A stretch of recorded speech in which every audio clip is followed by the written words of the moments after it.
Welcome to the Visual Cast, coming at you from California. I'm your host, Alon Hammer, aka Rem. The Visual Cast is a hybrid podcast where we sit down with some of the best, most interesting, and most exciting visual artists from all over the world.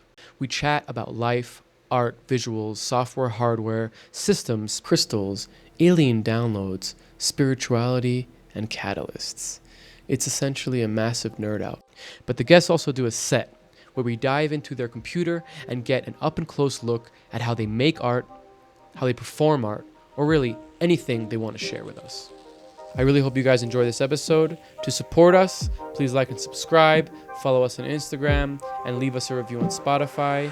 Now, without any further ado, here's the Visual Cast. The world is like a ride at an amusement park, and it's fun for a while. Some people have been on the ride for a long time, and they begin to question, is this real, or is this just a ride? And other people have remembered, and they come back to us, and they say, hey, don't worry, don't be afraid, ever, because this is just a ride.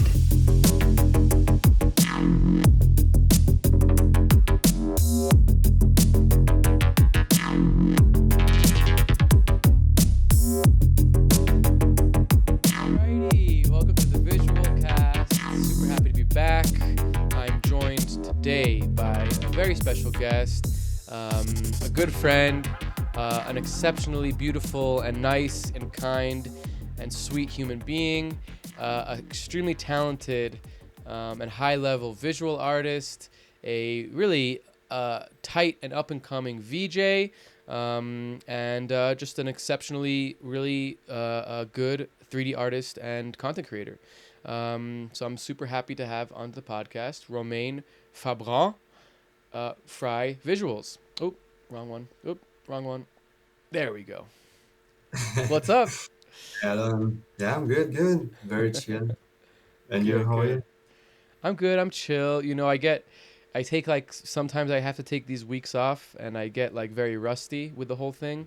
But I'm happy that it's you that I'm getting rusty with, cause I love you very much, and you know we were friends for a while, so I feel very comfortable, which is good. So we're gonna have a nice episode today. Thank you for having me. Happy to be Of on course, board as dude. well. Hell yeah. I love having you on board. So let's jump right into it. I like to start off kind of by showing a little bit of the work, you know, and kind of like just getting into like a little bit of a conversation about it. First off, you're fucking crushing it, dude. If anybody is in these areas in these dates, they should check out these festivals and check out Romain's shows. They're really, really quite spectacular. I feel like, you know, watching you kind of evolve over the years.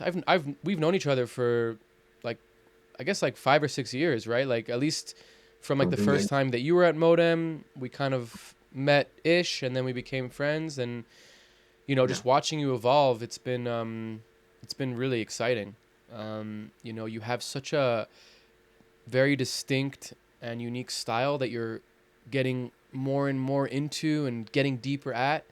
And I just love it. You know, where does this kind of aesthetic come from? It's such a like sci-fi kind of like organic, you know, it's very different, very unique. Do you know where it's coming from? Do you have like a inspiration that's you're following for your style now? Yeah, well, it started like from my love from music, I would say. I like techno, I like psytrance, and at first the idea was to mix somehow the universe of both graphically, and Mm.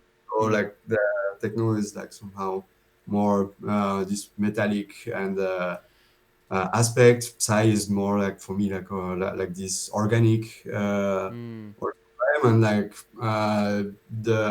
this style somehow came naturally to mix both together, Mm. and that's how it comes from. Yeah. I love that. And it's really felt, you know, you have this like, yeah, the techno is like this kind of like dark, almost like industrial kind of feeling of like, you know, like one color and then a lot of shading and a lot of darkness and shadows and thing. But you're mixing it with this very psychedelic kind of psytrance idea, Mhm. which I think just works so well. You know, like I remember I guess it was last year, you gave me these super nice, tight animations for the Hive. Mhm. And it was just so nice to use them because they were just so complementary to like what I'm doing. You know, my style is kind of not really existent. I just like pretty colors and textures, you know? So whenever I can get something that has like a distinct feeling to it, it elevates everything. And Yeah, I felt the same when this is actually a good moment because I felt the same when we played together in Space Safari, yeah, where yeah. just like your work was so complimentary, and it's also like we're in the same world of like 3D, you know? Like a lot of VJs do 3D and a lot don't do 3D, but there's something about your 3D that has that like shadow and texture and depth that's Mm. what I love to do as well. So I just really loved playing with you. This was one of my favorite ones. This one was so good. Yeah, love it. I also love the way you are also implementing the content together. It's not just like one video on top of each other, but like the way you are also bringing the content on each pieces and make them moving together. For It's sure. like honestly like one of the most crazy setup I ever saw and played with. Like so, Hell yeah. like was very cool. I like it because it's like, you know, I don't know like what the music world does on a back to back versus set, but I feel like when most VJs do a back to back, they're mixing. Yeah, and that's totally fine. There's like there's something to that. But what I like to do is I like to bring in the signal and put it onto the stage on the 3D pieces or like in back of the 3D pieces. So there's just like it's just another dimension that's not just, you know, a mix. And I think Mhm. that it has like a really nice aesthetic, and some people really appreciate it like yourself, and some people get a little bit like disturbed by it because it's not their content, it's their content on the model with the lighting, with the texture, you know. So it's like a mix, you know, but it's not a mix through video, it's like a mix through 3D. Yeah. So yeah, I mean, I thought it was super complimentary. Oh, this post is good. I don't remember this post. There's a lot of ones in this post, huh? It is. Nice. When did you manage to get all these videos? so I'm so bad at that. I'm so bad at that. Many friends were filming also during the event, and yeah, we have some good content from there. So, Yeah, for sure. For mhm. sure. And it was so nice to, you know, our good friend of the show, Sophie. She, you know, is our intern here at the Visual Cast. She helps me Mhm. with all the images and some of the I know. editing. Mhm. And this was one of our opportunities to all play together, which was also super fun. You know, just like mixing and matching, and you know, Sophie's like a beginner, and you know, we're Yeah, like a little bit more advanced, and seeing like, you know, there's so much. It's so cool to see beginners because there's like something yeah, new and exciting, you know, like that you're like, oh shit, this is cool. I never thought of this, you know, and it was yeah. super fun. Was also nice to see her performing that day on this stage actually. Yeah, Yeah. yeah, it was super nice. It was very exciting. Yeah, well, super nice work, dude. So nice to see. Like I said, you know, like your progression is just it's outstanding. And actually, I wanted to ask you because I went a little bit further back on your Instagram, and I saw that there's like pictures. I didn't know that Mhm. you did you draw from like a young age? Are you like a drawing from a kid or? I do, yeah. Like I was drawing as a kid, and I also come from. I was in a graphic school when I was back about some years ago, and Mm-hmm. I also started like drawing like there.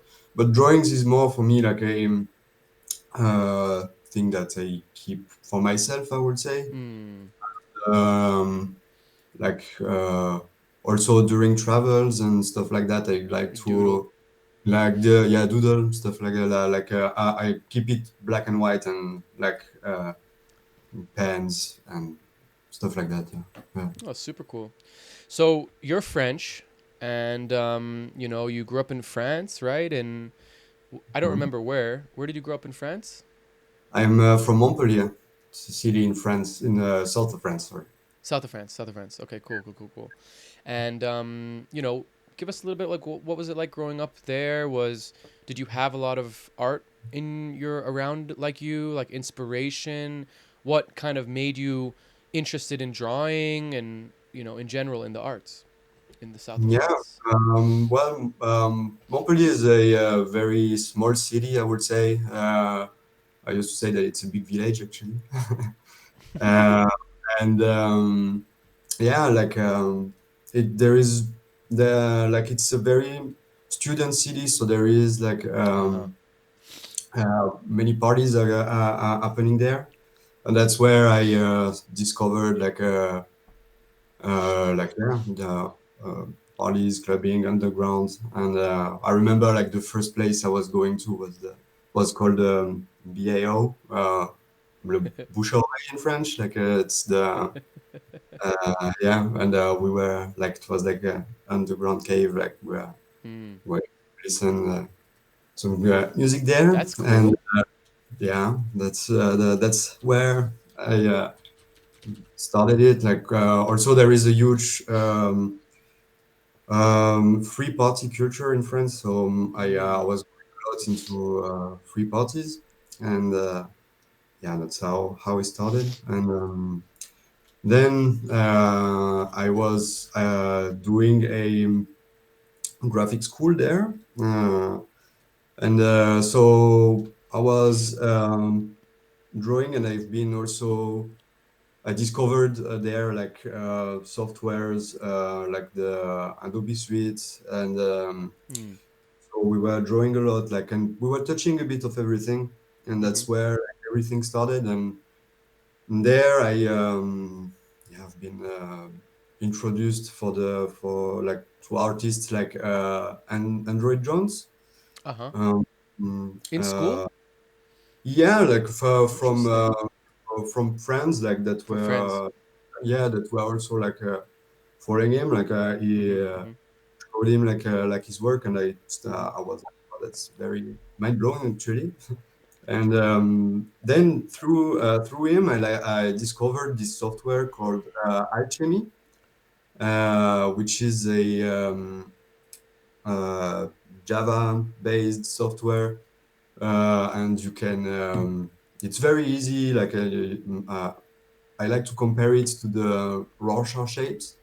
Like Rorschach. Yeah.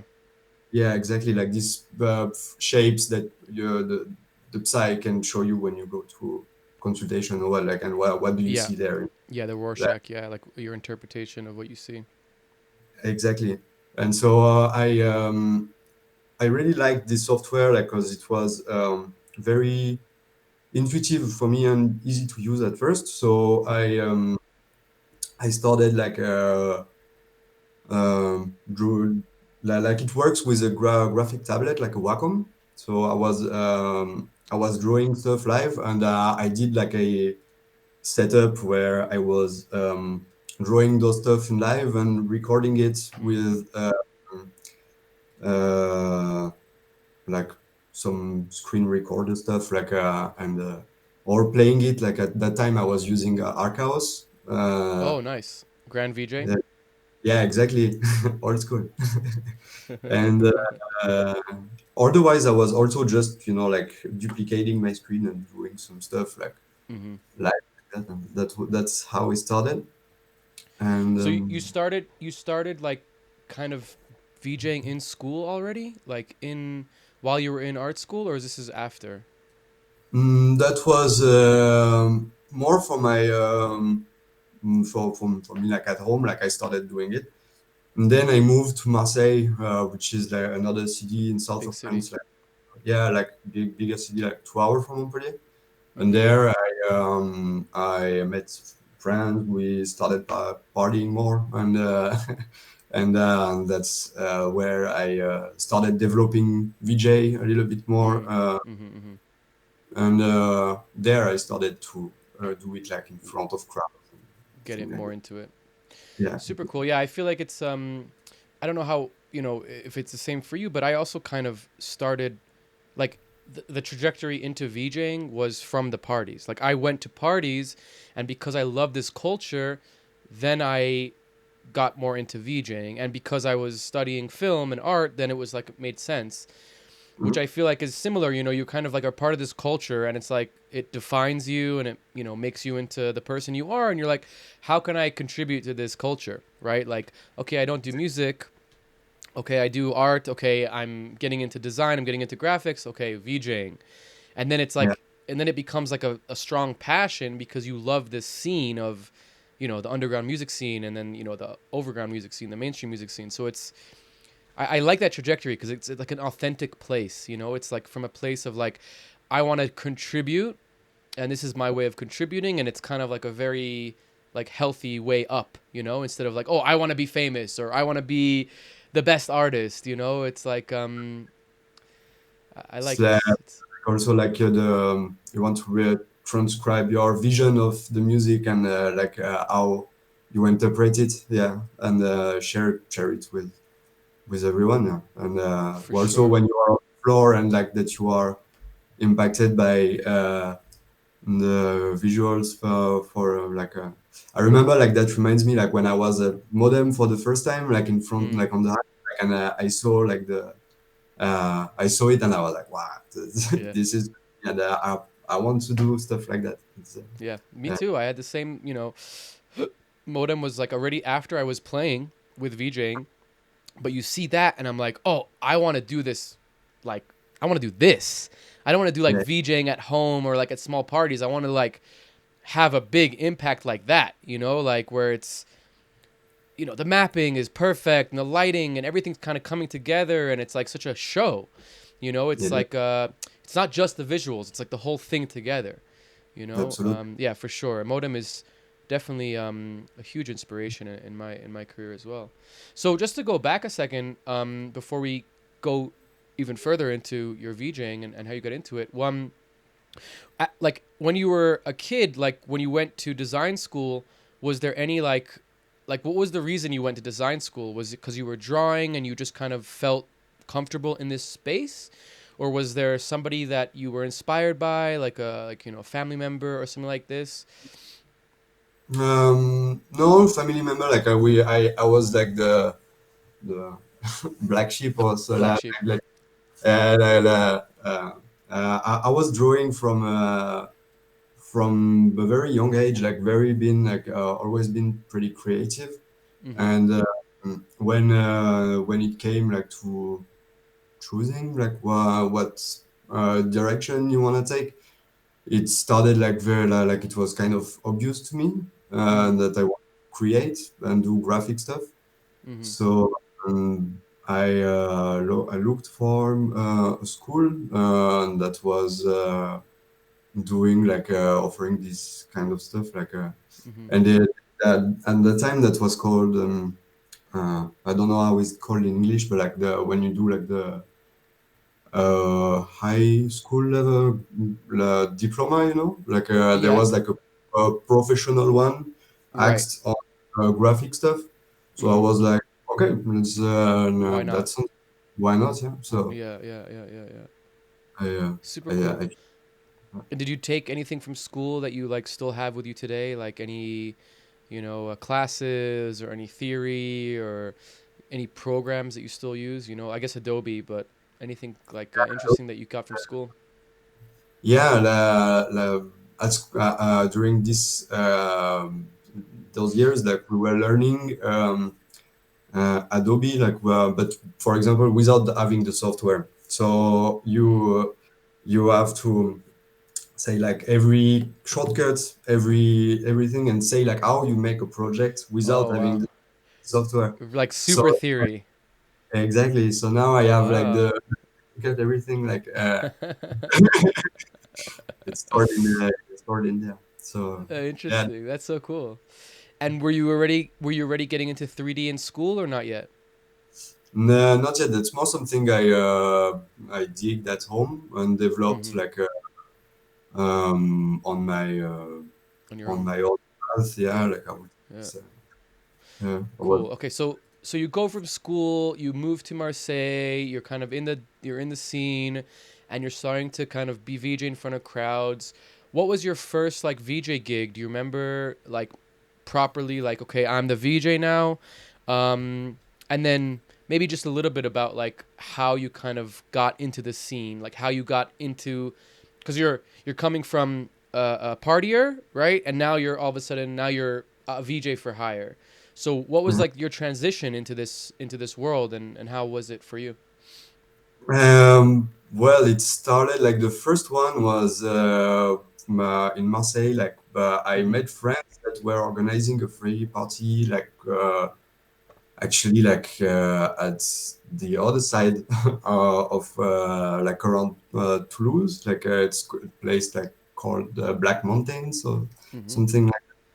And yeah, it was a side party, and I Mm. brought actually this alchemy stuff, and yeah, that's where it started. And Mm. then I met another crew that was organizing a more uh, industrial parties, and dark techno. Mm-hmm. Like was called Blockchain Records. That was crew from with friends from Montpellier that time, and Mm-hmm. we used to do like yeah parties in club there, and that there I was more developing like also like a visuals with uh, what was it called already? Lumen. It's a video Lumen. synthesizer. Okay. Yeah, Okay. Okay. Okay. yeah, it's was something like that. Yeah, I was operating with that. Mm-hmm. And, yeah, then I kept on doing stuff with them. Like I was doing also clipping and Mm-hmm. stuff like that. And yeah, like sometimes like doing VJs in free parties or Mm-hmm. like also yeah, like with Montpellier, like we did like parties in a club at that time called Dantirouille. Mm-hmm. Uh, and yeah, it was more like techno and drum and bass also that time. Oh, that's cool.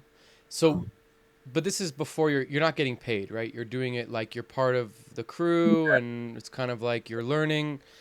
Was there like an obvious moment for you where you're like, okay, I want to start getting paid, and like, kind of upping your level from what you're doing with clips and loops and stuff like that to kind of starting making your own stuff and getting more into this kind of, mapping is like such a different like skill than like doing visuals. It's like they're totally different things. Like obviously they're the same. It's still visual art and like VJing, but like to make content for mapping, not just slices, and then to VJ on like an LED screen is a very different thing. It's You just know. different. Well, that started when I decided to take my setup with me, and I left on the road with one bag front, one backpack, and okay, let's see what happened.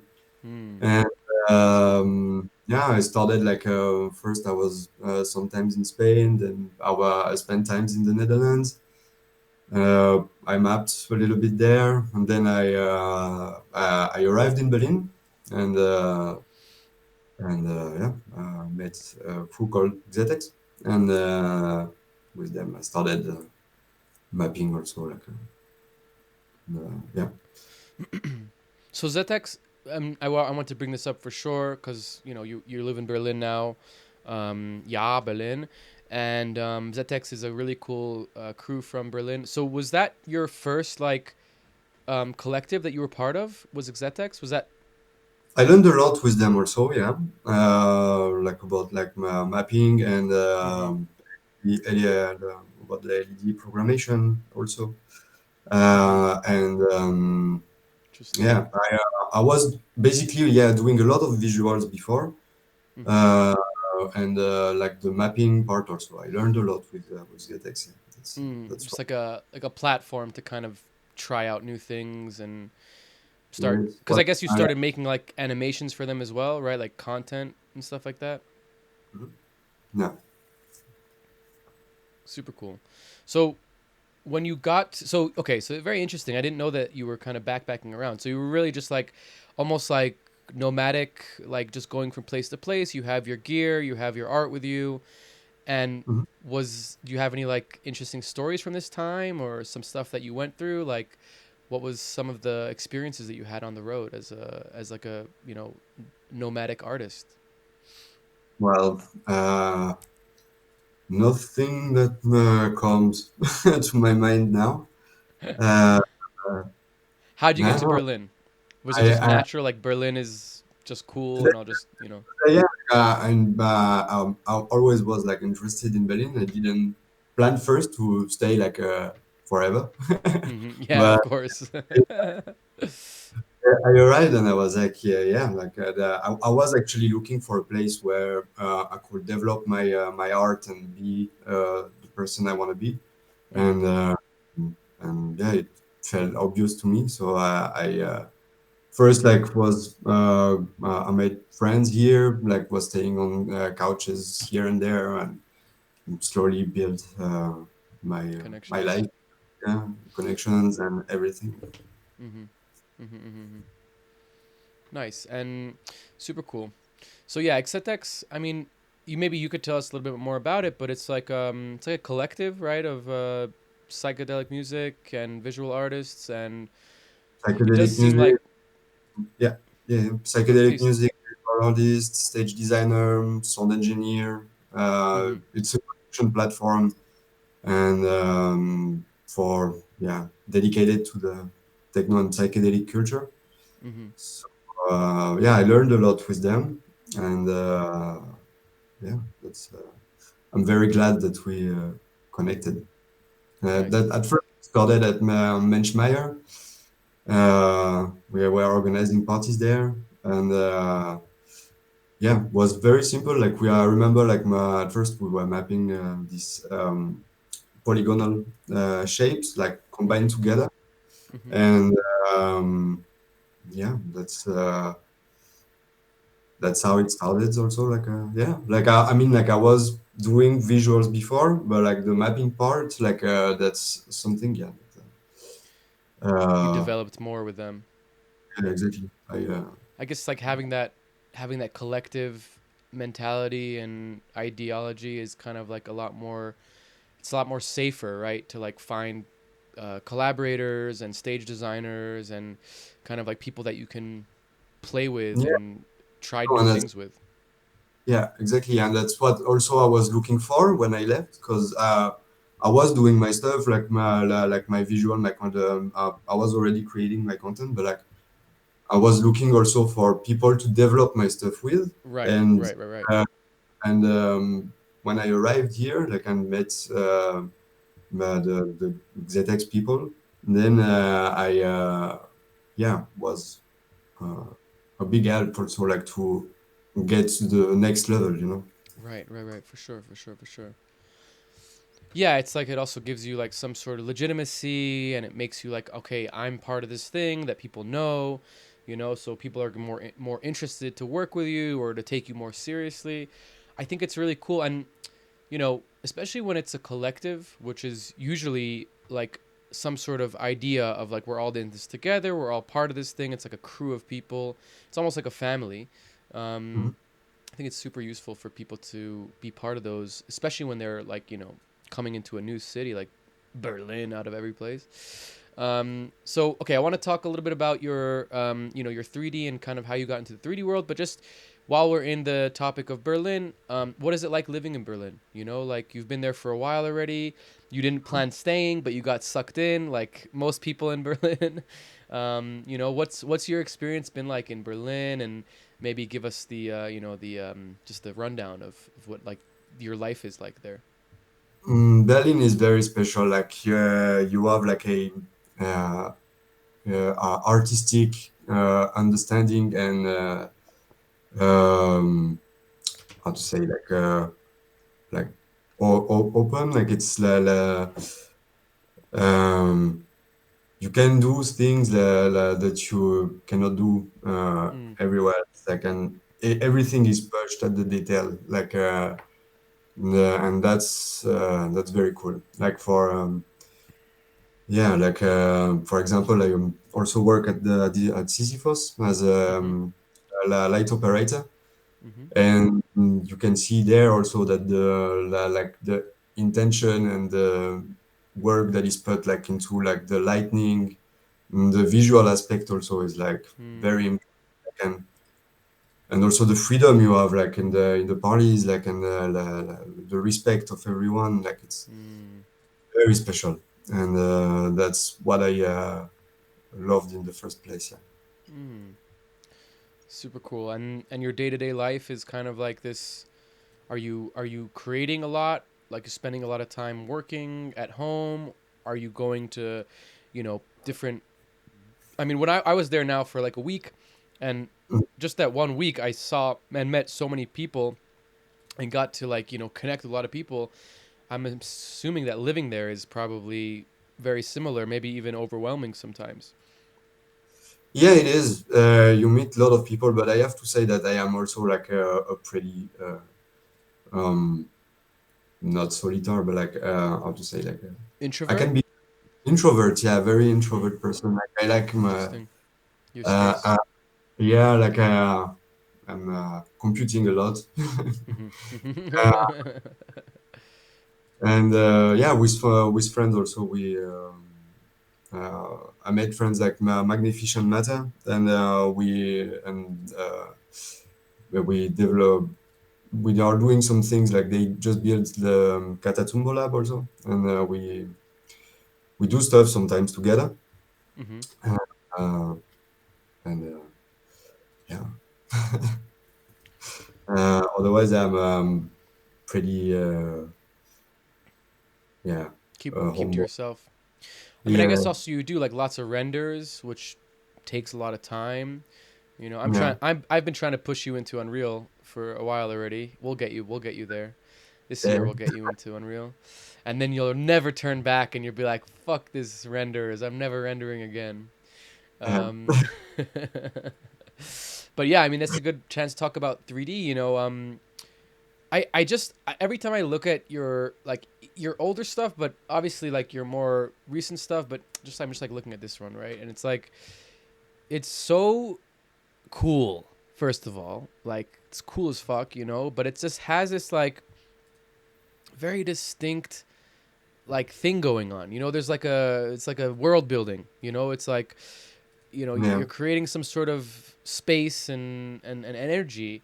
Um, yeah, how did you get into 3D and like, what was kind of your entry into this kind of interesting look? Like it's iconic.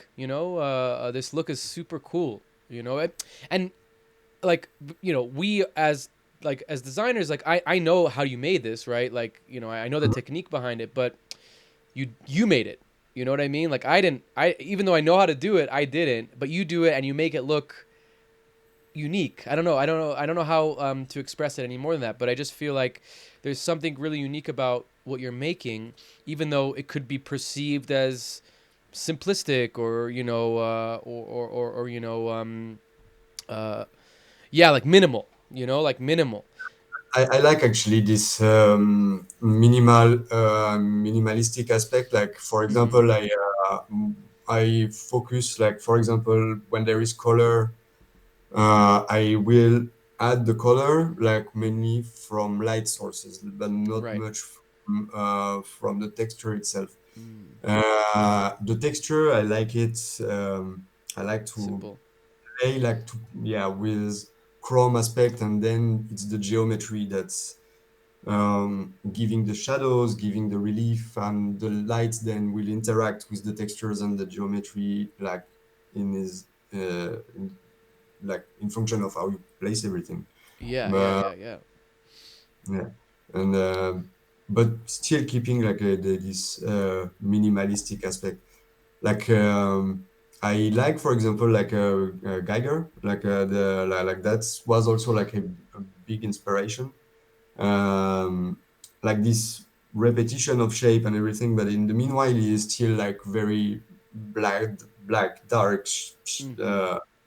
and this mix of organic and metallic, like also like is very very specific, and that's something I like to get into also. Yeah, explore. Yeah, Yeah. because it does seem like also the development of your style is very clear. You know, you're going from this kind of minimalistic, like you said, like organic metallic is a great way of expressing it because it is like that kind of, you know, organic, you know, almost wireframe, but not really wireframe because it's like rounded, and then you get like these interesting organic shapes, but you make it metal so it looks like, you Mhm. know, it's a clash of a very interesting thing. And I think like now you're the way that you've kind of developed it into something that's more like it's almost like a texture, you know, like this organic Voronoi kind of wireframe. Even though it's Mhm. not a texture, it's 3D, and you get those like nice ambient occlusion shadows. It feels like a texture, which kind of makes it feel more grounded. You know what I Mhm. mean? It's like there's something about it that makes it feel like more like it could be But real. this actually, especially on this stage, it's not only a texture. It's Mm-hmm.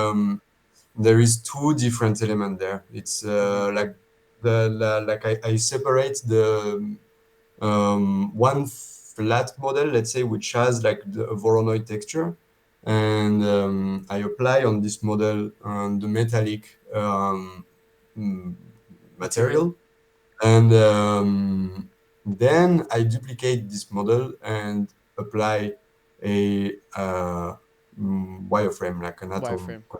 Yeah, exactly. Yeah. And Yeah. Yeah. Yeah. Yeah. then So you get those this, two layers. exactly. And so because of that, you have like already like like a relief that's created like from the metallic uh, Right. objects and on top the wire. Mm-hmm. So if you apply a light then that pass on top of it, then you have the shadow that already plays with it and it's giving some relief. And then from that, if you apply like a noise that will distort the model under, then you Uh, have like the wireframe is static, but the noise is then coming on is top. moving. Exactly. Interesting. Yeah, I remember this is kind of how when you gave me some models for modem. That was like kind of those were the models. There was like a few different types. They were all like they were like it was cool because it was like you instead of giving me like loops, you know, that you can kind of mix between, you give me models that kind of work together, which is super cool. Um, okay, so I definitely want to move forward with like you know kind of some of the work that you've been doing recently with modem and the holographic stuff.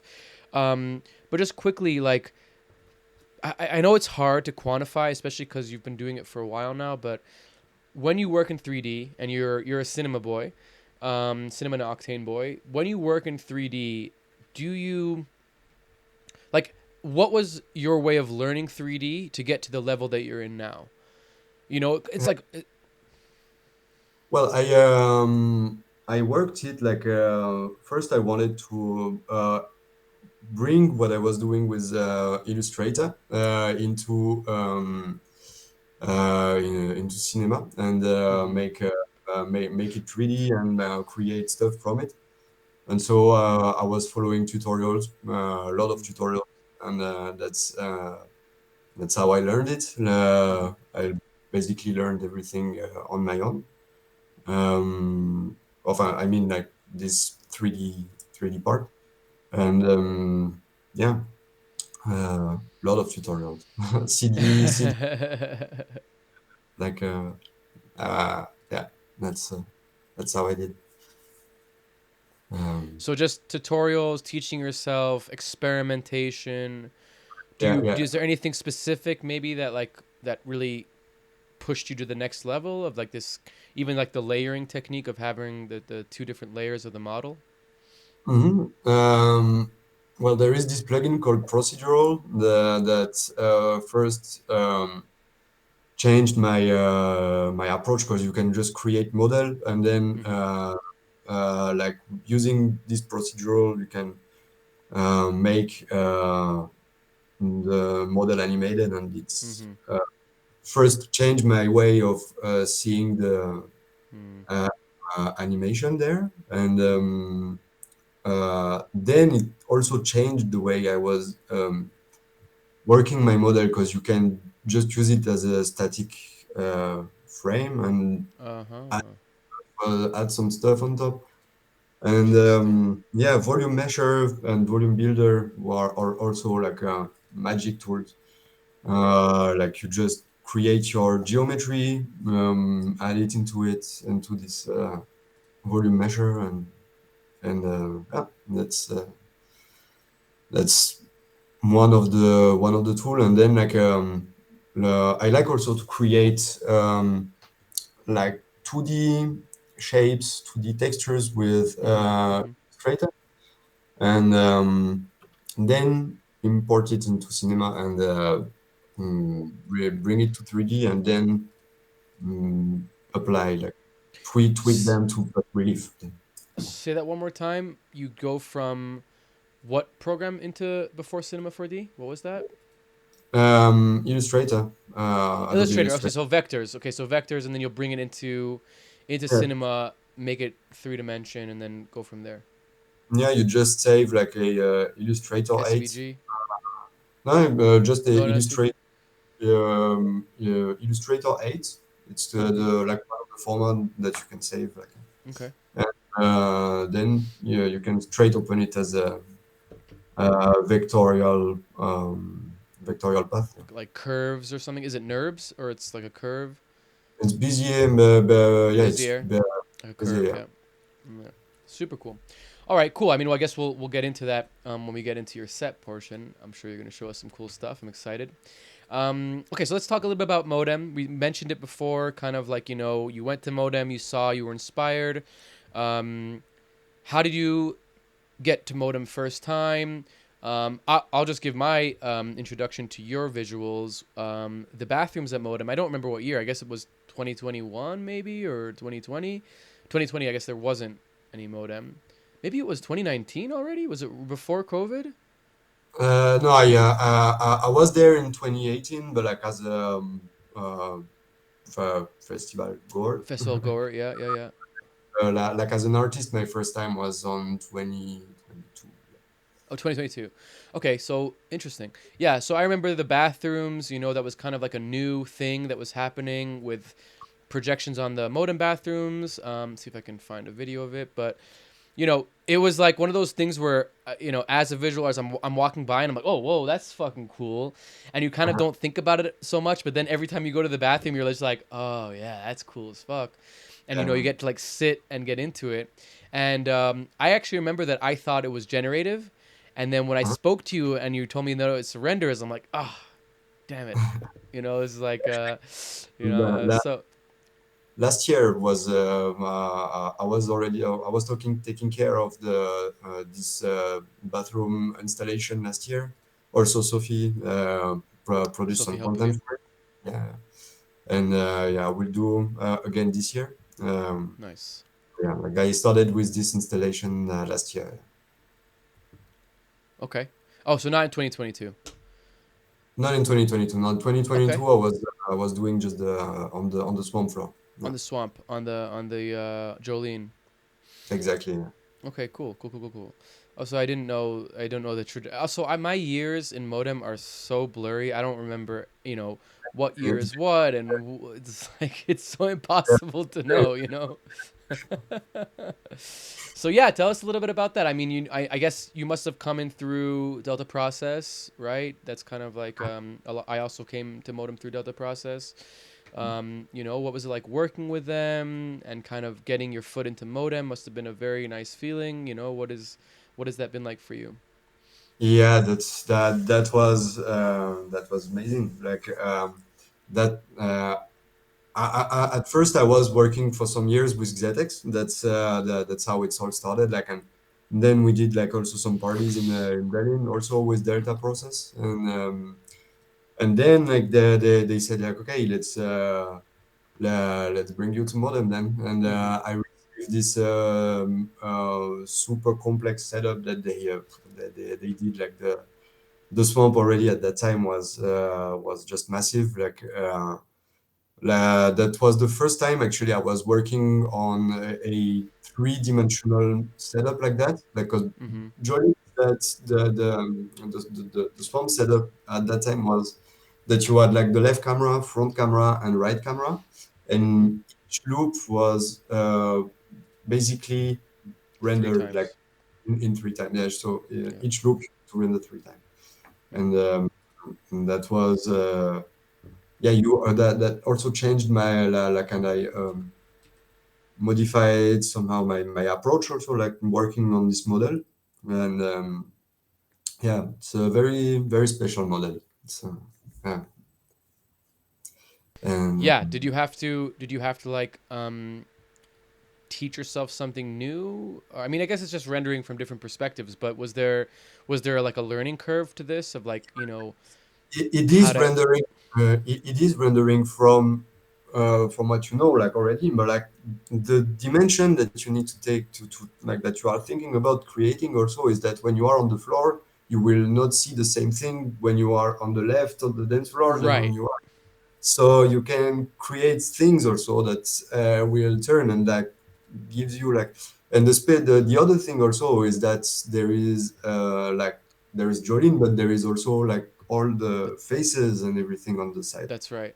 That's right. or you can create also something that for, because for example you will create like the model like the animation on Jolene, but there is also I love for example these sneaky creatures, like that goes around. So I was taking on the way, like to make like those thing that goes all over the statue and also all over the dance Come floor. back into, yeah, super cool. Because it's like becomes like a volumetric, right? Like an immersive kind of experience. It's not just like one place. It's like everything together. For sure, for sure, for sure. Mhm. Super cool. Yeah, I mean, Modem is such a unique place and such a playground, of like just cool shit. Yeah. It's really awesome. I'm happy you're going this year. I'm taking a break this year, but I will definitely hopefully, definitely be back next year. But yeah, I mean, you'll have a blast there.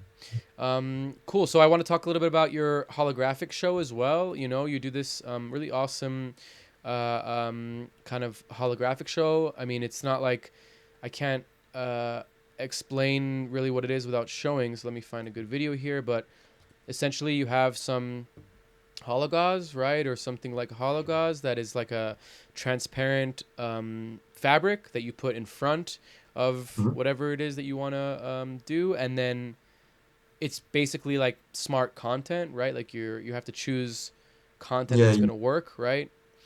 it's the way that you will produce the content. Yeah,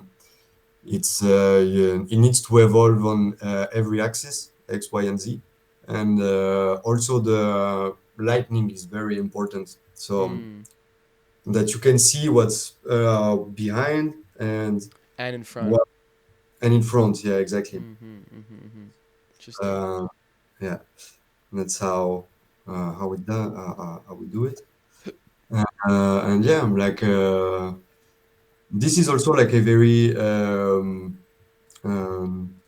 simple, like it's not like a big you don't need to bring like a big stage or what like to do it, so it's also since it's just like a canvas at the end, it's also like a uh, easy installation to transport, so it's Mm-hmm. Do you have your own like hologauze? You have your own like piece of fabric? I have my own. It's also like from a project that we developed with a friend at first, and I kept the canvas, he gave it to me. So Mm. I'm very grateful that Mm-hmm. I have the opportunity to develop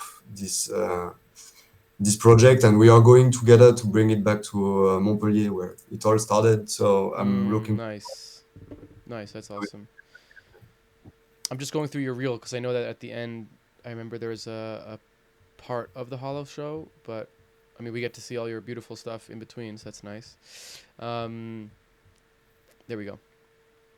Right, is this a yeah, holograph? There we go. Yeah, I mean, super cool, right? And it's like a very simple, like you said, it's a simple setup, right? It's just like that hollow gauze and a Yeah. projector. Yeah, But it's just like making it work well is, I think, difficult. yeah. It's there is some like it's very minimalistic, and Mm-hmm. that's also what I like. And what is also important with this setup is that the Oh, DJ here you is go. generally the like behind the gazer, so it's uh, I like that the DJ and the VJ can work together and create a universe this way, because the Mm-hmm. DJ they see also what's happening visually, and then the Right, story. right. They can see it. That's true. That's interesting. Yeah, so Yeah, that's that's really cool. I think another really important part of the holographic show is being able to control the lighting, right? Because I think I'm sure here maybe in a club it's a little bit difficult because you need to be able to show the DJ, but there is a thing with like making sure that whatever's behind the hologauze is dark, so that you get yeah. that depth, and then using the opposite of like lighting up the back to get the idea of like the that this is in front.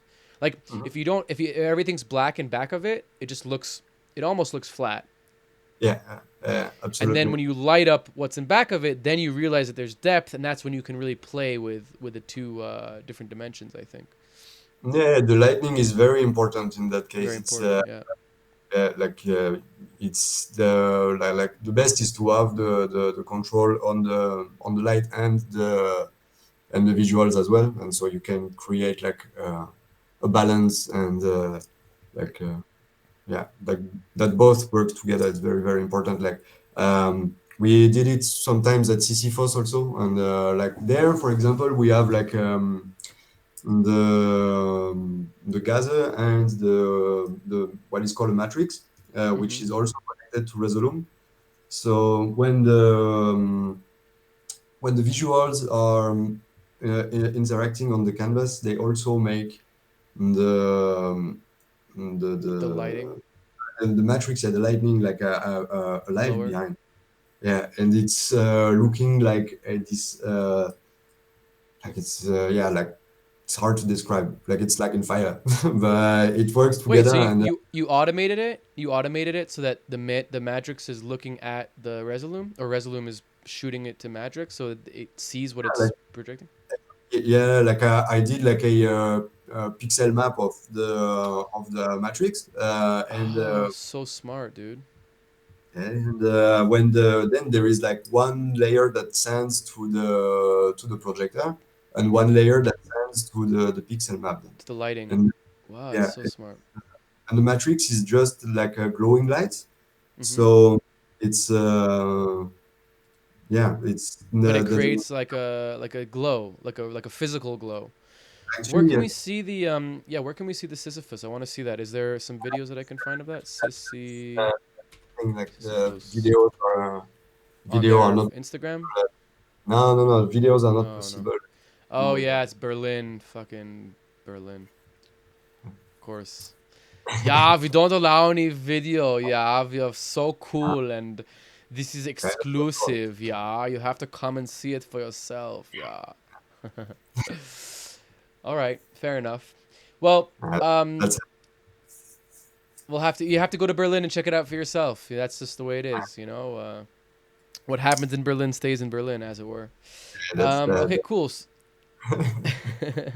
Cool. Well, let's move on to your set. I'm super excited to see what you have ready for us. Okay, so yeah, we're gonna jump into Romain's computer now and take it away, Romain. I will try to not interrupt too much, but I cannot stop myself from asking questions. So I will let problem. you take it away. Just if you have questions.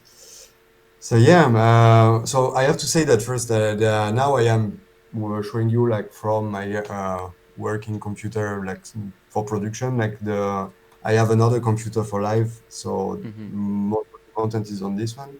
But Mhm. I can show you like the latest loops that I created. So this is okay. Let's start with it, for example. Uh,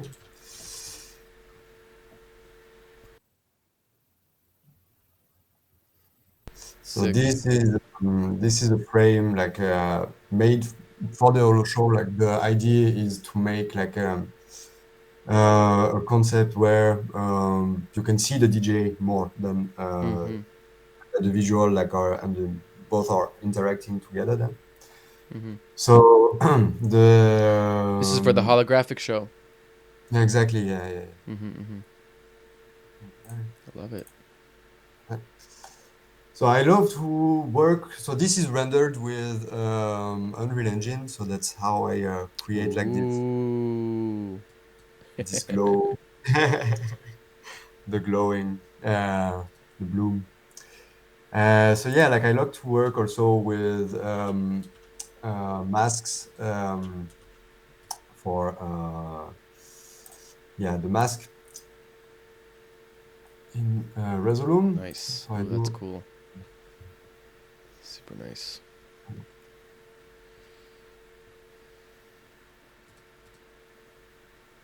Nice. So you have like what the basically this layer is masking only this layer, and then you see this one and that. Mm-hmm. And yeah, that's how we do it. Then we have like this kind of content that I add on top. Like the alpha channel is very important, as you know. Mm. Nice. Like,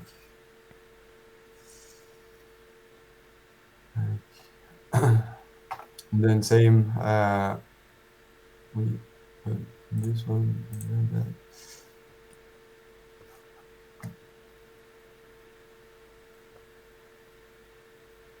Super cool. I love the mask is really powerful. It really like darkens everything that's going on. Yeah, like it makes like it's I find it like as a good way to mix everything together. Mm-hmm. So it's not too much, too busy. Yeah, exactly. Like you don't see like everything. You just see like some part, and then like yeah, you can create like a interactive, the visuals interact together like that. For sure. Uh, so yeah, so I wanted to build also like a little bit in Resolume to show you like also like the way the way I do. So for example, like when we do, let's go back with those masks for now. Just framed. So we have this one. So take this one back. And then we can bring this one up. Ooh, Like, and nice. here I like to go to like, radial cloner. So I take a radial cloner and take it here. Right, so we have this kind of stuff then. Nice. And then clone it here. Right. So let's take it like the start radius. You bring it together. Start scale. uh, Right. And the end scale then is a little bit bigger. Uh-huh. Nice. Right, and then we can play like that. Right.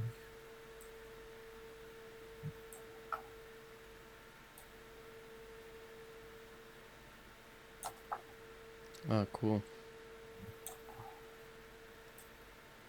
Huh. Uh, Start really. It's like a Wait, spiral. yeah, why is it so small like that? What the fuck? Oh, there you Oh, yeah. Ah, okay. Maybe we can even take those. Like, we can focus on those one. Like, so yeah, that's kind of things. Yeah. So then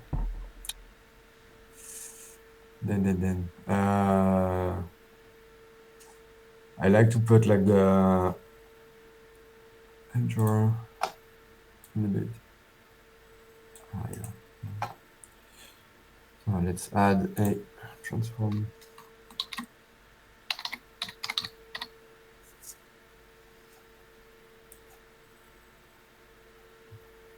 And after that, I can bring it like on the side also like that. Mm-hmm. And then after that, we can make a mirror. Basic. Right here. Like Nice. then we have this kind of thing there. And then yeah, uh,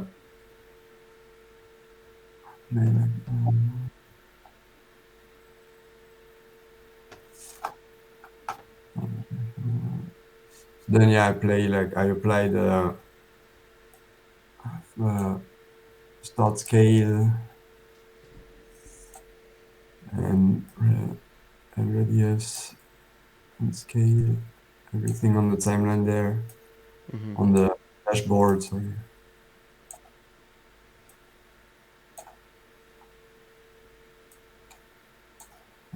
And now you can start playing with it. Exactly. And then like to do like that, and then you have like more control like on everything. Yeah, exactly like that. And then yeah, we have like so we can bring this group also under. So since there is the alpha channel on the sneaky stuff, then we can also apply like I like this kind of textures also. Nice. So we can just a little bit. So this is less for the Olosho, like this is more like a texture that I will use like for general purposes. Because then Mm-hmm. like it's on the middle, like so it's more a mix of everything. This one then. Mm-hmm. Um, my contrast.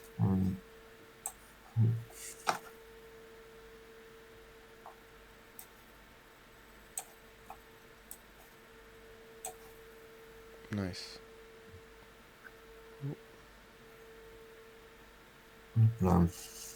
Like, so yeah, like also like I work a lot with the uh, sound Sound reactive. reaction. Yeah. So the something that works well for me like is the displacer, and so I can apply it like on the composition, for example. And what I do generally is to apply like the sound on the external FFT, and then now there is yeah. Tech. And then when there is like yeah, well, doesn't work now, but yeah, like it reacts then it distorts like For sure. from the sound. Yeah, yeah. So that's the kind of thing I do. Uh, Super cool. I love how you connect all of your different elements together, while still like, you have your very distinct style. And I guess every show is different, right? Like if you have mapping, you have the mapping as your background. If you have this hologram show, then you have these kind of things as the background, these mm, frames. Um, yeah, it's super cool to see the different aspects of everything. mhm. Yeah, yeah. It's important to play like with geometry, particle stuff also. Um, for example, like this one also like this I need to apply like a auto mask. It doesn't Uh-huh. have alpha. Like, and then, like so this is a render from Niagara. Nice. Beautiful. So it plays Nice. on top. And then this because it can interact also with this kind of fractal also. Uh, Ooh, that's cool.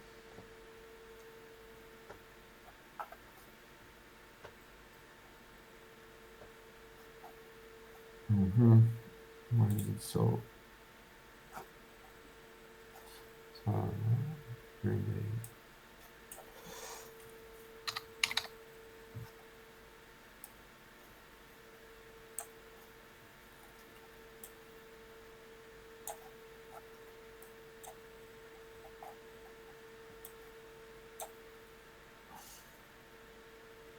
Nice. like so like on this one also like I like to apply this kind like the radial cloner is also like in function of what loop you have at the beginning, it can give something like always different, and also the way you will play with it, you know, like it's let's start with Do you use the radio cloner a lot? Like it's a good effect. You like to use it? yeah, like I use it pretty much uh, maybe not.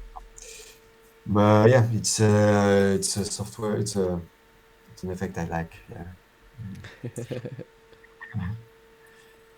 And yeah, like this set is yeah. that's that's what I have to propose for now to show you. Yeah, as I said, like I have also most of the content that is on another computer, so it's not everything is here. Of course. Awesome. Um, would you wanna? Would you have the? Will you be able to, or are you interested in showing us a little bit of cinema and some stuff that you do in cinema? Yes, sure. We can I do think that. it could be very. Uh, so this will be this is the stage from ZX from Daniel Hasnot, that will Shout out be Daniel. yeah, that's our stage at ZX that we use since last year for the modem teaser. And yeah, so I can show you, yeah, like some of the process with this one. And so what I like to do is to duplicate the model first, and then I use this one, I mask this one, so I keep it as a security, let's say. Back up. And then what we do is that in cinema, the volume measure is uh, for me a very nice tool. I use it a lot. So, for example, I will duplicate this stage in the volume measure, volume builder, and then volume measure. I bring it inside, like so. It gives this kind Nice. of geometry. So this is too high. We need to bring it down to 3, for example. Yeah, something like that. Then the vortex range, we bring it up like that, something like that. Yeah. And the adaptative, bring it to something like Yeah, more that. interesting shapes. Yeah, I like the geometry that it gives. Actually, that's can be can be random, but that's I think part of the That's things good. of. Yeah. So yeah, like we do, like we go like with something like that. Yeah, let's go with that. So then up. So something I do also is that I take a where is that already? Polygon reduction, because the polygon reduction will transform actually the mesh to triangle, and this one particularly is working pretty well. So then we bring it inside here, like exactly. Nice. So let's bring it to something like that. Yeah.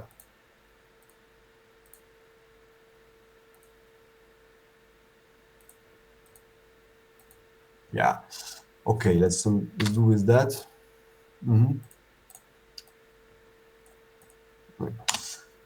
Then there is this plugin that is called Dual Graph, which is a plugin that will transform the triangle mesh into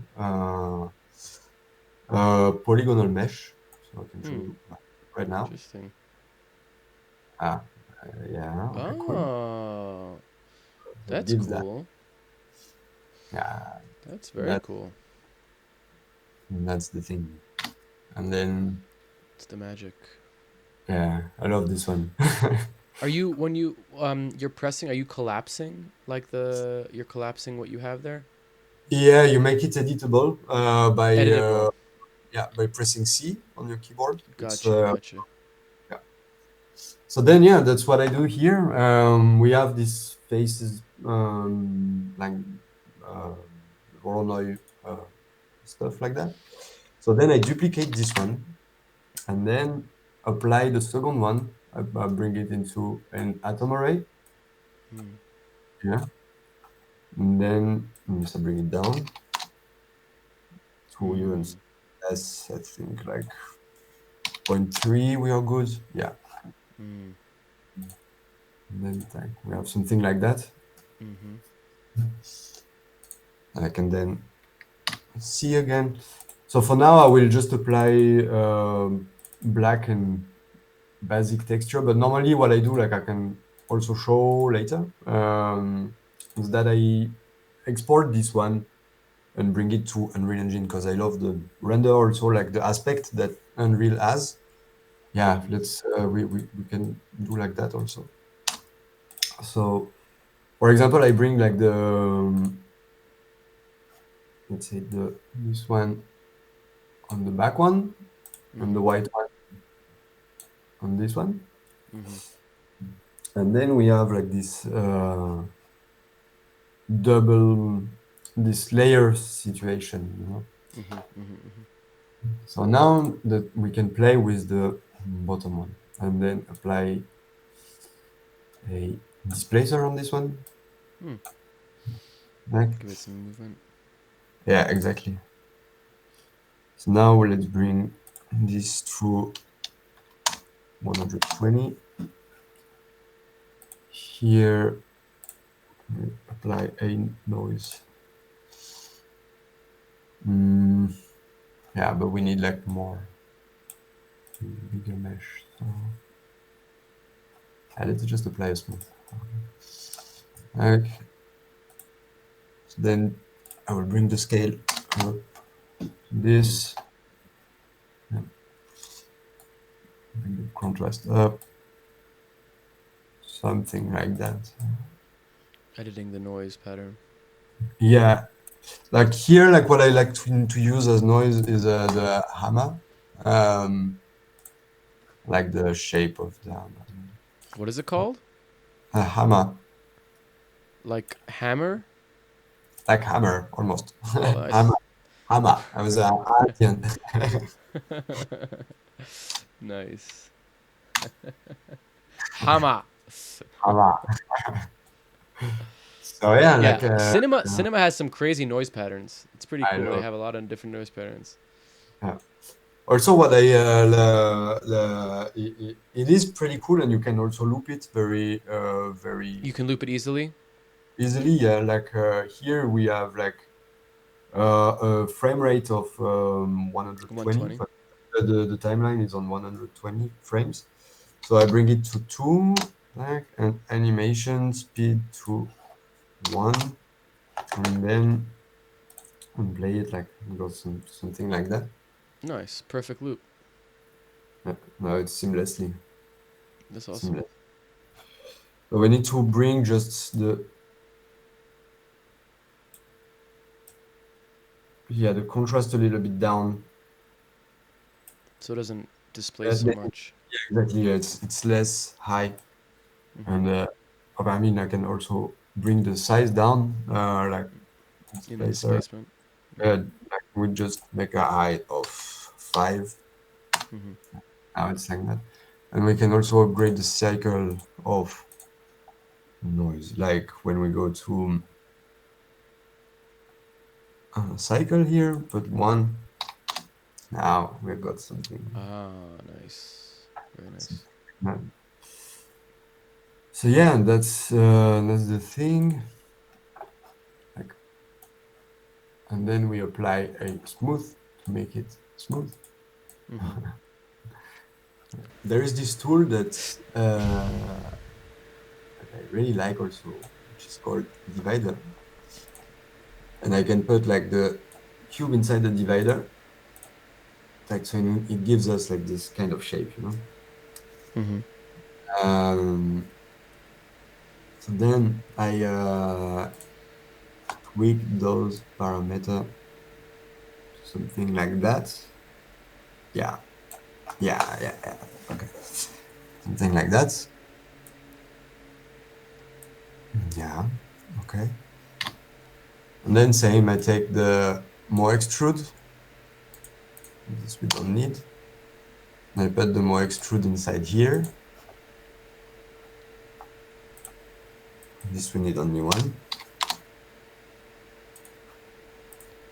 This we can put it high like that. Tack. And I take a random vector. Parameter position. Scale. Uniform scale, yeah, that's the one I needed. Something like that. Nice. And then we need to change the effector turbulence Nice. to 0. Just the scale, probably, right? And the position also needs Okay. to Also be goes in and at out. 0 and yeah, something like that. Yeah, exactly. Nice. Nice. Yeah, exactly. We don't need the scale. It's this one. You just want to move them in and out, yeah. I want them to go out in and out like that, something like that. Right. Okay, so now that we have this, I group them. I connect them, and then I will duplicate it, bring it into a volume mesher, and bring those both inside the volume mesher, and tweak this one back. Interesting. To subtract. You're subtracting one from the other? Yeah, exactly. And so then it will create holes inside. Oh, gotcha. Interesting. Yeah. Ooh. Cool.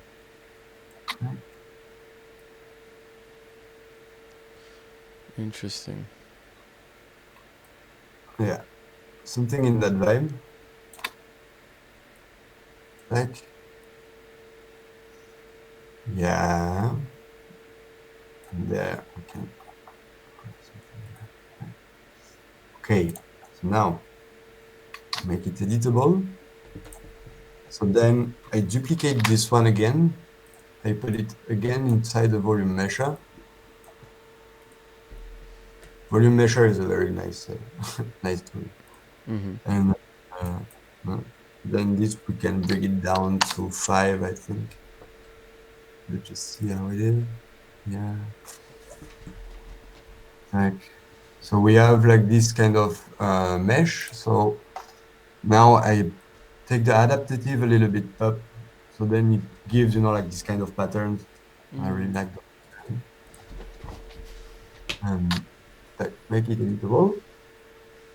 And then I bring this one into that summary.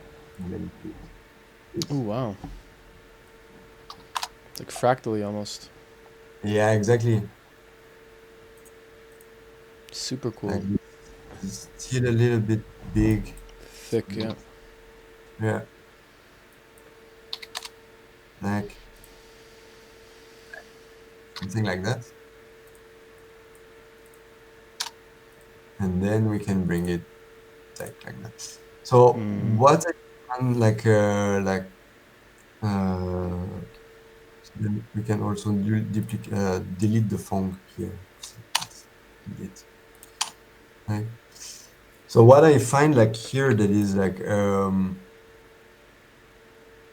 bit bad sometimes, like it's that I don't like the separation, like between the atomary and the volume under. Mm-hmm. So what I do sometimes is that I take the both of them, but put them again inside the volume measure. So it Together, creates, yeah, like it blends them together, blends them. Mm-hmm.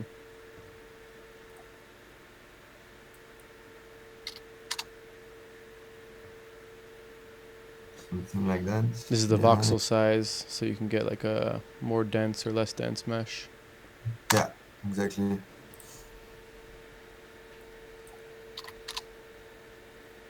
Need to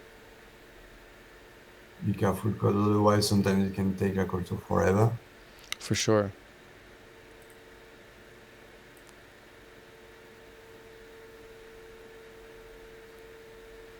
Like, and then yeah, we have like this kind of pattern, and I like this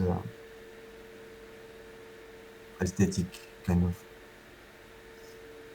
And so then I like to create universes. So for example, once we have this, like I merge everything together, Mm-hmm. and I will duplicate the shape like that to create. Like a background version, or like a, oh, Mhm. okay, I see, I see. Very cool. And you can use this as like a centerpiece or as some sort of animation, some sort of visual, right? That's kind of like the Yeah, point of this. yeah, like, exactly. Like Mm-hmm. this is like for example, let's say like create this like that, Mm-hmm. and then I can create, for example, like a snake like that goes That goes around. through it, yeah, with light. Yeah. So for that, if I want to do it, like I take like a capsule, bring it like something like that. Uh, take something like uh, high segments. I will take it like 235, maybe 16. Yeah, 16 is better.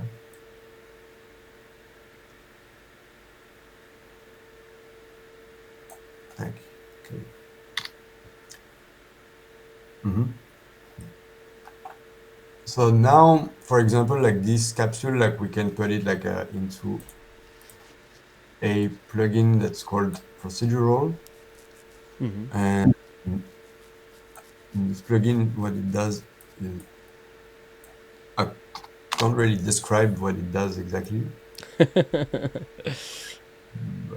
but it does it very well. It almost like does some sort of masking or booleaning of like the whole mesh, right? Yeah, It's like exactly. almost like a Like the cool thing is that you have also this animation preset here, like mm-hmm. options. You need to tweak it, like mark it, So Mm-hmm. Keyframe. and then yeah, exactly. And so then like you can with the noise, you can animate the noise. So it's same like here. We'll go like with the timeline of 120. Here the loop period. This the 120 like is very important when you want to play with the noise. So then it's looping on the right amount of frame. Mm-hmm. Uh, so let's say like that. Right? And if I play it like then you see like it's Super cool. Yeah, it's animated. animating the Uh, noise. Yeah. yeah, and the distorting the mesh then in the good way seamlessly. And if you bring like the brightness up of the noise, and then it's More subtle. exactly. But for now, like for what I wanted to do, like we don't need this. We just that was just to show you how it works. Now what I want to do is to take this. Yeah, let's put Snake. it something like that. Yeah, and make it editable. Oh. So this capsule now we don't need it anymore. This, let's see what we have. Yeah. So I will bring it into a polygon reduction. Like, so we have something like that. I'm gonna take it down a little bit like that. Mm-hmm. Like, cool. So now we have our almost base snake. Wait, no. Dual graph, and I put it inside here. Like, then see, like, boom. Mesh, axis, and axis center. So then I have the gizmo in the exact center of the snake, which is very important. Like, so then I want the snake in that case to be turning around this this Moving shape. through it. Yeah. So then for that I will take a spline arc tool and press it like that. Right. Mm.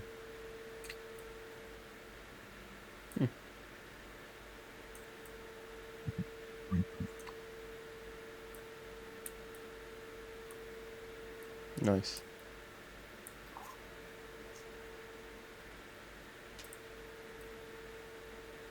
Something like that. Let's say, like, let's turn it. No.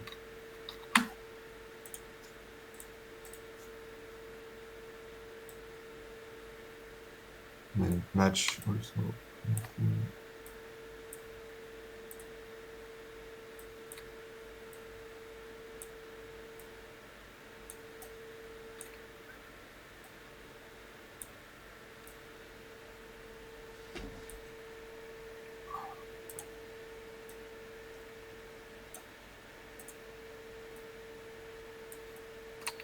Find the perfect spot.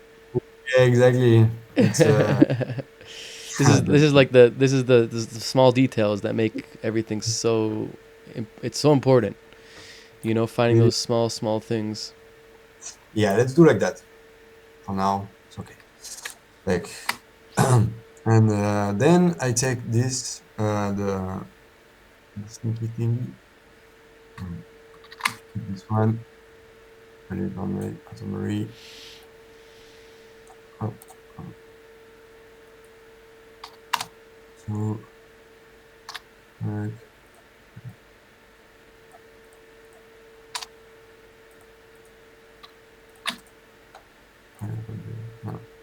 and then I will apply a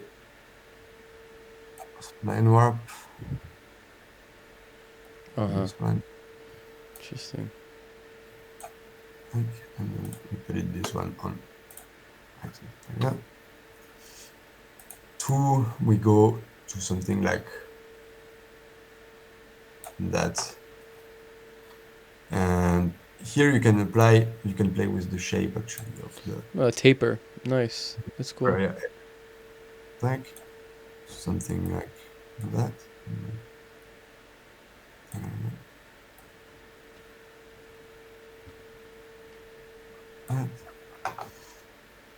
And yeah, then we do like keyframe at 0, we are at 0. So offset 0. And then here we bring it at 1%, 100%. And so now it's playing from Nice. to the end, Nice. and it's turning around.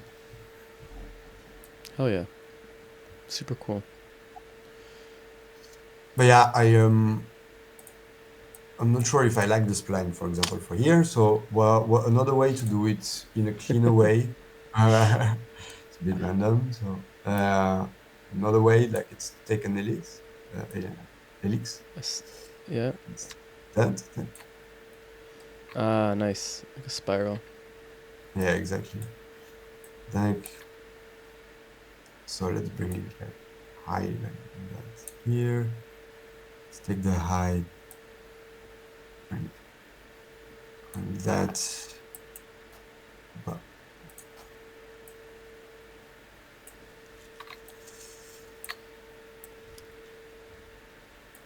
thank you. Yeah, and then and this plane.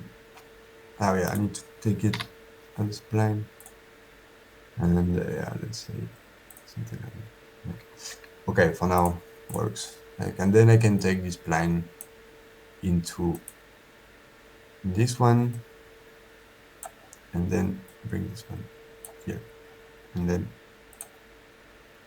Nice. it will turn around. So the thing is, it stops here, and it stops because the keyframe here is in linear, and we need to turn it linear. Yeah, linear. Yeah, it's easy ease. Yeah. Now There it's you go. Seamless. line is closed, then it's seamless. Yeah. It's awesome.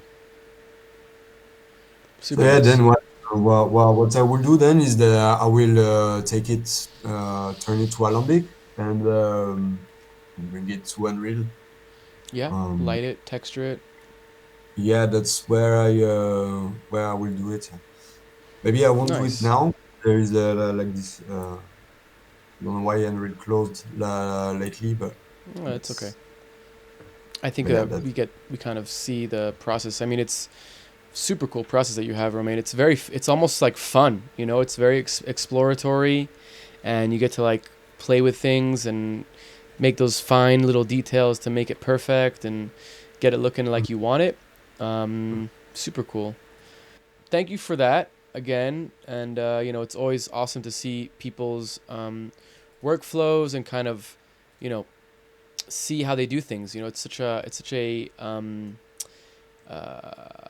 like a vast world of different ways of doing things. So it's always cool to see kind of how people do it. And I appreciate with you sharing with us. And it was really cool to see how you do different things, how you make a stage, how you do visuals, and in your style. So it's super cool. Um, yeah, I wanted to ask you. You know, you have these pictures on your Instagram from like almost like buildings, like architecture buildings. Let me see if I can find them quickly, but kind of like old derelict buildings, and it's kind of different than what your visuals are like, but it kind of does have that feeling of of like your style. Um, is this like something that you like to do, like urban exploration? that's Do you yeah that's still do something that? that's something I was doing. Mm. Uh, I am not so much into it anymore because like I passed like something else. But like yeah, when I arrived in Berlin and like even before, I was like also doing a lot of urban exploration, urbex, and was I like this universe also like in series and stuff like when like this somehow like abandoned Warehouses and warehouses and universes. That's cool. stuff like that. Something that I like. Uh, Yeah, because it is very different than what your style is and your aesthetics, but it almost kind of reminds me of it because the way that you create spaces, like even what you just showed us now with these spaces, right? Like you're creating this extruded cube, but then the way that you put it together, I now have like a little space here and a little space here and a little space here, and it kind of all becomes like a room almost, or a bunch of different rooms. And then it has this feeling of like urban almost, like it's like you have this dichotomy of like organic and I don't know, something maybe more it's like not the That's something actually that I really like in the urbex is when the nature is also taking over the. Taking over. So you also have this mix of organic and industrial, like where the nature is taking over the uh, human construction somehow, and the mix of both, like it gives something beautiful, Yeah. and uh, yeah, that's something. Yeah, I guess that inspires me, and um, that I use in my creations as well. Yeah. That's Yeah. awesome. That's awesome. Yeah, it's very felt, and I think it's nice to see kind of where the inspiration comes from. Not just from one place or the other. It's multifaceted. You can get your inspiration from anywhere. That's super cool. Yeah, you should continue with that. I think that that's it's interesting. I like the photos that you took. Really nice. Like, I'd love to see more of those photos coming out from you. Um, I want to talk to you a little bit about. We kind of mentioned it at the beginning, but the party culture and what it means to you and to me and to all of us. Um, is there anything you could tell us a little bit more about, like, what it is to you that the party culture was so attractive? Like, why did you fall in love with this scene? Why is it something that you continue? Why do you want to be part of it?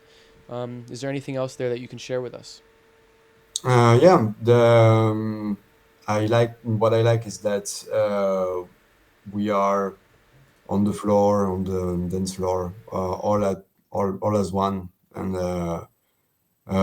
we share all the same thing, the same love for music and art, and even as weird you can be or stuff like that, you are always like accepted, and you will find people that you will be friend with, and that's something very important. Also, the support Totally. that you can from others.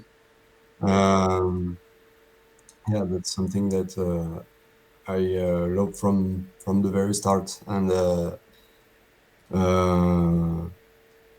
it's always been like sometimes hard to be accepted, like in Right. uh, communities, but like in the on the in the party culture, like I find my place in the Mm. family. Yeah. So.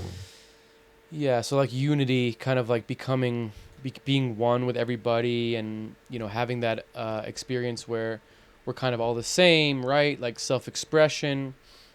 Yeah, I think Mhm. this is kind of like a very common kind of feeling when it comes to the party scene. Not everybody's experience, right? Some people have the opposite experience, but I think that if you come from like the proper underground of, like, free parties, people are kind of just going to be themselves in like a place where they don't have to be judged and anything, but you and being in Berlin, I'm sure that that kind of clashes sometimes, right? Like a lot of places in Berlin, like, places like Bernheim or other places like this, it's like it's not really about that, right? It's about, like, look at me, I'm here. It's Yeah. less about like the self-expression and how silly I can be or how, interesting I can be. It's more of like, oh, I'm here, and watch me, kind of thing, which I think is Yeah, interesting. That's that's something that that's very present also. Yeah, but I think it's not my kind of uh, vibe. deep vibe, and like generally avoiding like this kind of hype thing. Like I prefer like people that take it more simply, and Hmm. enjoy like without uh, Judgment, judgment, and yeah, like of look who I am or stuff like that. Like ego. Yeah. it's like yeah, just here like to enjoy like one thing, and that's all. Like, Do you find, like, when as you started becoming more and more involved in the Berlin scene, did you find yourself, like, being confronted with this kind of like duality of the scene of, like, one hand it's like underground and it's Yeah, expressive and yeah, of course. Like even myself, like sometimes, like like I find myself like confronted, like of this picture you have, and like the well, what people like see you as, and right, right, right, like right. what you, who you are, What you want to be. Yeah, yeah, yeah. uh, who you want to be, and like sometimes it's not easy also like to make the part of things, but it's also important to remind yourself that you are just How a do you normal person. navigate? How do you navigate it? Like, do you just remind yourself that you're just you? It's all-time process, I would say. But yeah, especially now, like that things are also going, like it's going a little bit crazier lately, like, and it's important that to keep in mind that yeah, it's, you're just a normal person doing something maybe a bit new, but like uh, that also like it's yeah, it's not, you're just a normal person. Mm. And Like nothing humbling yourself, yeah. being humble. Uh, That's really good. That's really powerful. I mean, it's not easy to do, right? Especially when you're being successful, and people are like, "Oh, you're amazing. Oh, you're this. You're this. You're this." It's good to be able to humble yourself. It is important, right? it Because is, it is. if you don't do it for yourself, then the universe will do it for you, and it might not be as nice as reminding yourself. It might be heavy and difficult, when the universe, Mhm. because the universe is always going to humble you. You're always going to be humbled by something or by somebody, you know. When it comes from yourself, I think it gives you the opportunity to kind of do it with love. When it comes from somewhere else, it might not be with love. It might be with a lot of hatred or fear or jealousy or who Yeah, knows what. So that's good. That's good to humble yeah. yourself. Do you you know do you feel, and this is like maybe a very personal question, so feel free to like you know shift it, but I had this moment where because we were talking about before, like we wanted to be part of the scene, and the way that we could be part of the scene was by contributing our art in some various in form. I had a moment, maybe like maybe 3 or 4 years into my VJing, where I became jaded to the whole experience. I started hating to go to parties. I started waiting, looking at my clock. When is it finished? When is it finished? I became less talkative to people, because at the beginning I'm like talking to people like, oh, do you like this? Oh, are you having a good time? Oh, we're at a party. And then slowly it started becoming like, don't talk to me. I'm not here. And COVID happened, so that kind of totally shifted me out of that experience. But yeah, there was this period where I was just kind of like, it became a real job. It became like a real job where it was like I'm not enjoying myself really. And in retrospect, I was, but I was being too stuck in myself. Have you had this experience, like where there's like this kind of weird feeling that like, oh, I'm at the party but I'm not at the party. I'm here but I'm working, you know? Yeah, like the yeah, well, I see two things in well what you say that can come to my mind. Um, First thing is that yeah, like when you are working like in party, like for example, like I think I haven't been dancing, like just going to party, Just to like dance. dancing, the dancing, like I mean, I enjoy and dance, when I am working also, but Of course. VJing became also my kind of dance also. Mm. But like just going to party like and enjoying, like it's been a while, like now that um yeah, I just haven't been like also like I think the one the Anaconda last time was the one of them, but Nice. but yeah. But yeah, like that became more rare, and so I yeah, that's one thing. And yeah, that's also true that COVID and like this Corona period, like definitely had an impact on also my, the person somehow I was before. Also, I feel it like that. Mm. That you were like more, you know, um, insouciant, like not thinking. Antisocial? Uh, yeah, like the social interactivity was somehow different. Like Yeah. now, like there was like this time, you know, like isolated completely and coming back to like socializing and stuff like that. That took some time also, and it didn't came back, you know, like the same way also that it was before. And that's Mm-hmm. something I noticed also, like Mm. from that. But Mm. uh, I'm anyway never been like ultra social before, so Yeah. I feel like so it's so that funny because we all of us are like this. Not all of us, but a lot of us are like super introspective. You know, like introverted. But then we do this job that's like super extroverted. You know, like we're not yeah. like we're not like on the stage, but like our art is on the stage, and it's very like personal. You know, and also like yeah, you're in a party. It's like a very social event, so it's like this kind of it's a very interesting kind of thing sometimes where you think about it of like yeah, I kind of want to be at home by myself all the time, but then part of my job is to like go out and be with people and like express myself, like put myself being vulnerable, you know. So it's very interesting that like that's kind of the duality of the thing.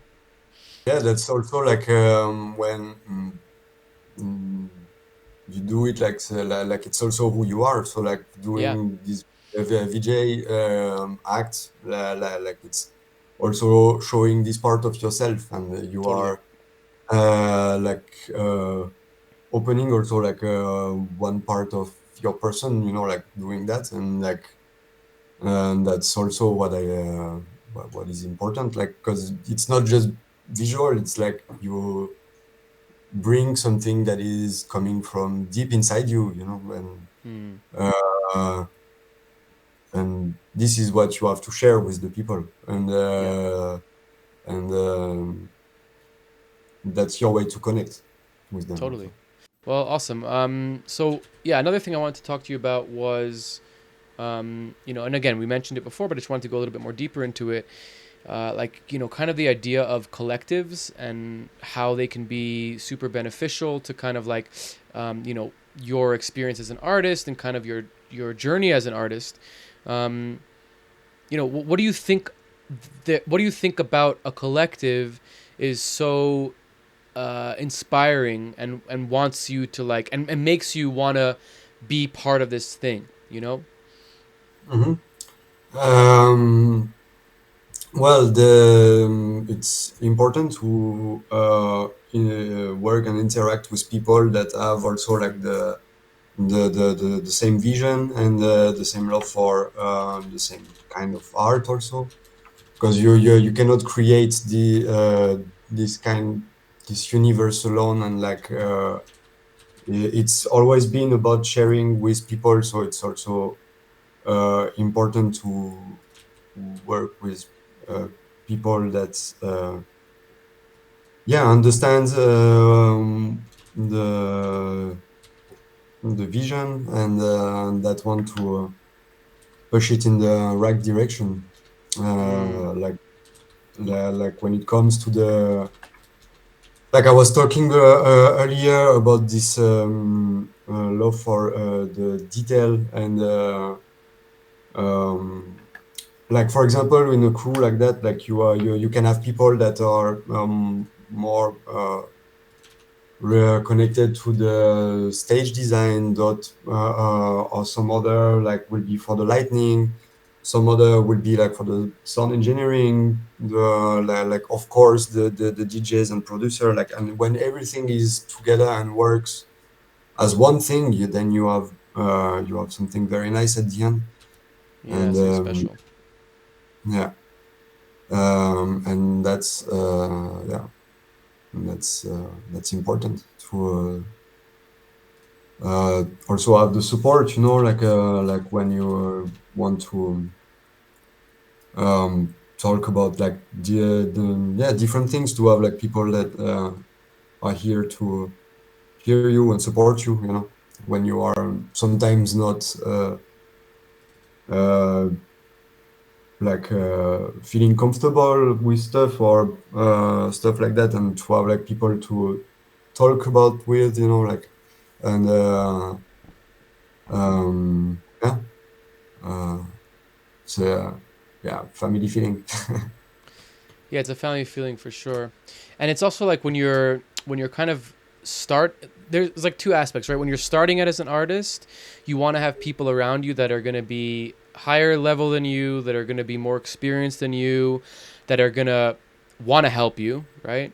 So that you can kind of have somewhere to ask questions, be inspired, you know, emulate, learn from. And then when you're a more experienced artist, you want to do the same for others, because the more you inspire, the more you teach, and the more you give information, the better you become, really. That's kind of like, I think, a universal thing. And Mhm. when you're in part of a collective, then it's interesting because it's like an energy give, right? You're like, okay, I'm new. I'm going to give all my energy. Now I'm experienced. Now I'm going to give all my energy. But it's like Mhm. you've built something, right? So now you can like really give it back. It's an interesting thing. I don't think it always works. Sometimes, you want to just get a job at a studio and make money or support yourself, or sometimes you can, do internships, or maybe just jump right into it and be like, a touring person or whatever. But I think that for people that want community, for people that, learn from, over time, from experience, then finding a collective that aligns with your ideology or your perspective is going to be very helpful for you to further your career, and experience as an artist, I think. Absolutely, that's yeah. If you want to work, just do graphic stuff, like, or whatever, like you can just work in a company and make your hours, and then you don't have this exchange then. Yeah. But when you want to like evolve and like then and learn from each other, like it's important to have like Yeah. or like from with the same vision around you, and that you can learn from, and then when you develop yourself, like then you can share with newcomers, and then uh, yeah, the knowledge are Shared. shared, and Passed then on. it's passed on, and then they can develop, new one can develop the thing even more, Totally. and then Totally. yeah, that's how you keep it alive, also, I would say. For sure. Another thing. So I I've seen you VJ a few times already now, maybe 3 or 4 times, and I always, it's very easy to see that somebody's like very very focused, because they're just kind of, you just see them, they're focused. And then there's also another thing that I notice a lot with people is that when it's not that they're focused, it's that they're really in it. They're like Mhm. fully in it, like immersed flow state. Do you feel this? Do you have like a recognize? Do you have the ability to recognize that you're in a flow state? Do you have ways to get into the flow state? Is it very natural for you? Like, what is your experience with this?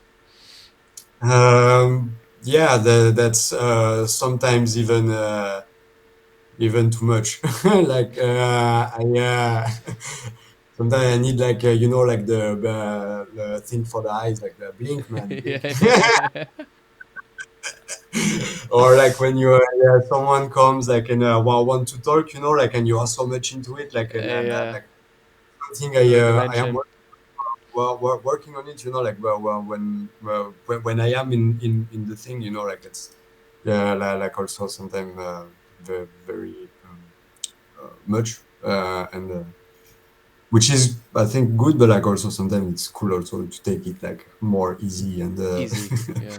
and disconnect a little bit. Yeah, uh, yeah, yeah. I think, yeah, it's also important to understand also like what is the feeling of the people and how they feel your work, because like Mm-hmm. you can be like completely inside the thing, but it's like oh, this is this is too much. Like some people comes at the booth sometimes and they say, oh, this is too much or this is good, and then you need to like understand what's like what they are saying, and Yeah. like okay, if you like that, then let's do it more like that, or if this is a bit too much, then let's do a bit less, and find the balance like that by also listening what's the feedback, you know. The feedback is super important, huh? It's it's really hard to get feedback during the show. I feel like sometimes when producers come up and they're like, "Oh, do this, do that," and you're just like, "Dude, like leave me the fuck alone. Like let me just focus on what I'm doing." But at the same time, if you're playing for 12 hours, you want to know that what you're doing is good or bad because it's a long time. But there's like a really hard thing of like when you're really in it, for somebody to give you like constructive criticism, even if it's like really like nice and friendly, it's hard to implement it because you're in the middle of doing something. You really have to like remove yourself from the thing for a moment to be able to actually like get what they're saying. Absolutely, it can be tough, but that's something I struggled with, like for a long time, like to understand and that you need to listen to it. But like Hmm. the thing is that when at the VJ booth, there is sometimes people coming. It's not like you are DJ and you are at the booth and like all the time. Like there is people like won't come to the DJ to speak, but like at the VJ booth, it's more somehow open also. Like Mm. some depending the VJ booth also, and yeah, like so yeah, I have interact already with some people, and I think it's important to understand the feedback. It's important, but it's also like I think a lot of times people don't always know how to give feedback constructive. And like if somebody comes into the booth like, oh, this isn't good, change it, I'll just ignore them because it's like, you know, fuck you, like I'm in the middle of doing something. But if like It somebody depends. comes in, it's a client or a friend or somebody who's gonna like give it to you in the way of like, hey, this scene is really cool, but maybe the color is not good or something like this, or oh, the frame rate is bad or something like this. It depends what's also the What the demand, what's criticism the is. Yeah, yeah, like, because it's not like black and white, and yeah. it Oh, is I that don't I don't the like this shape. It's like, well, okay, yeah, I don't care. uh, I like it. All the this person like, yeah, I had during the Anacron, one of the producers came up to me and like the first thing that he said was like negative. So I'm like, okay, thank you for the feedback, and like went back into my thing because I'm like, I don't have time to deal with like negative stuff. And then I think he realized that I was like kind of like you know offended or something. So he's like, no, I'm not trying to say in a negative way, I'm just trying to tell you that like the effect that you did before was really cool. And then I'm like, okay, now I'm listening. Now I'm like, okay, you liked something before and now you don't like it. Okay, now I can understand. So what was the thing before that you liked? And I kind of had to like go a little bit deeper into like understand what he meant. And then I'm like, oh yeah, I get what you're saying. I also like that effect. Like that's also something that I like. Right now I'm just doing something different, but I'll go back to that in a second. And that was like it felt good because he's like actually telling me something positive. He just didn't know how to express it that way. to bring it.